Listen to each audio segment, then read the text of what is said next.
want to know, who would you guys rather play with? And you can pick either Michael, you can pick Tim, you can pick Shaq, you can pick LeBron, because it kind of matches your skill set, right? That's your question. Yeah, so you kind of changed my mind a little bit with saying this. So I initially thought, I mean, there's no question that I want to play with LeBron. I mean, 8 straight finals. Like, I want to play with a guy that can get me 30, but also can average, 10 assists, 10 rebounds as well, and a little selfless.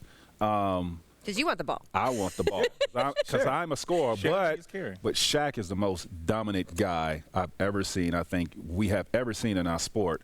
And you said that with Shaq being as dominant he is, no matter what era, because I'm looking at it like, okay. Yeah, Tracy during the break kept asking me, he's like, is it in this era? Is it Shaq's era? And I always think that the era adjusts to the talent. Yes, and you would have to adjust. You'd have to adjust to Shaq. It'd be different than the big men in the game today. Right. Who's going to guard him? It's one of those, we're not going to dump a team tonight. We're not going to dump it. We're going to play them straight up and let them go. You can't do that. Yeah. So who you got? Who's your teammate that you'd want?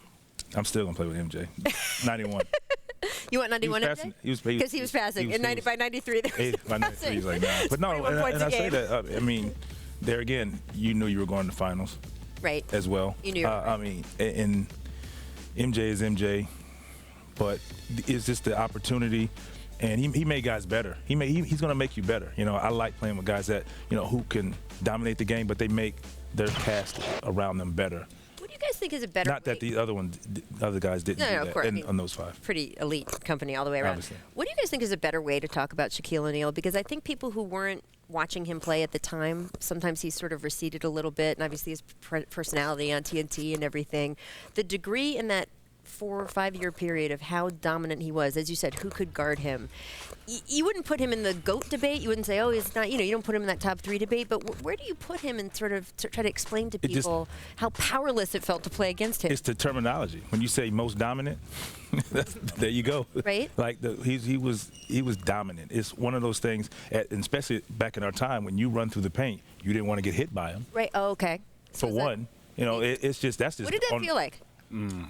I don't know. Well, there was a time I tried to dunk on him, and all he did was just stand there, and I hit the side of him and flatline me. You know what I'm saying? So it's just the one lesson I learned. Okay. When playing against Shaq is not to reach when he's going up. Okay. That's another one. And if you're gonna go up, break your wrist. Yeah. And if you're going up, go up with 2 instead of 1 foot. Yeah. Yeah. Like if you have the ball and you going up, and he's gonna contest the shot, go up with 2 feet because he's gonna knock you off balance. He's just that you're strong. 6'8", and you're saying that. Yeah, but he was 7'2". Yeah, all that we were. and agile, can get up and down the court. And when he wanted that, like back then, when it was big men dominant, big men were running to the front of the rim. And if you were that guard who was the first guard back, you usually, they say what? Take the first man down. Take the first man down. Well, if Shaq's coming to the front of the rim, posting up, right? That's just somebody. It's nothing you can do. It's nothing you can do. And you can say, I mean, there were all the other guys, and you can go double team LeBron and MJ and all of that, but he was scary. You can't double. He's knocking both of you. If we imagine us trying to double team Shaq in 2000, right. He's knocking us both over. Right. And back then, the league was a little different. So everything wasn't a charge. But I do think if he was playing today, I do believe that if he was playing today, the era and the league would adjust. They would have I think he would be dominant today. I don't think that it's like, oh, he was dominant there and it wouldn't be. I think he would be dominant today if he was playing today. You imagine the Warriors team when Zaza was starting, what he would do to Zaza? Right. I mean, really? But who? But he would do to everyone. It's not just Zaza. Who else does he guard right now? In this series? Yeah. Draymond. So Vince is imagining. I got you. No, I'm just saying because that's the thing. Like as far as game plan, when you have Shaq, obviously offensively, what he's going to do defensively, with the Marc Gasols of the world, we're stretching him out. We're trying to get him out of the paint, obviously. So.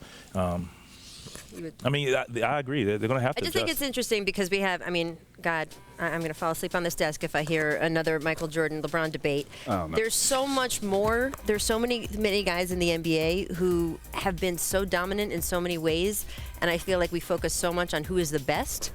that you lose sometimes. I mean, he was crazy, and that's what I loved about this ESPN.com thing and sort of looking at the guys in particular seasons. Because, look, Shaq's career stretched over a long time, right? He went to a lot of different teams at the end and, kind of maybe think of him that way or think of him the way he's on TV now, which is so much fun. But you don't think of just how much of a force he was. I just think he and Kobe, he and Penny, him and Kobe, because they won 3 championships, but I think they broke up too soon. Of course. Because they had at least Kobe. 2 more. Yeah. Kobe and Shaq. They had 2 more championships in them. Man. 2 more. And he was dominant then. I was going to say. So, I mean, I think you take any of those guys. I mean, obviously LeBron's still is playing right now, but you put any of those guys, put them now.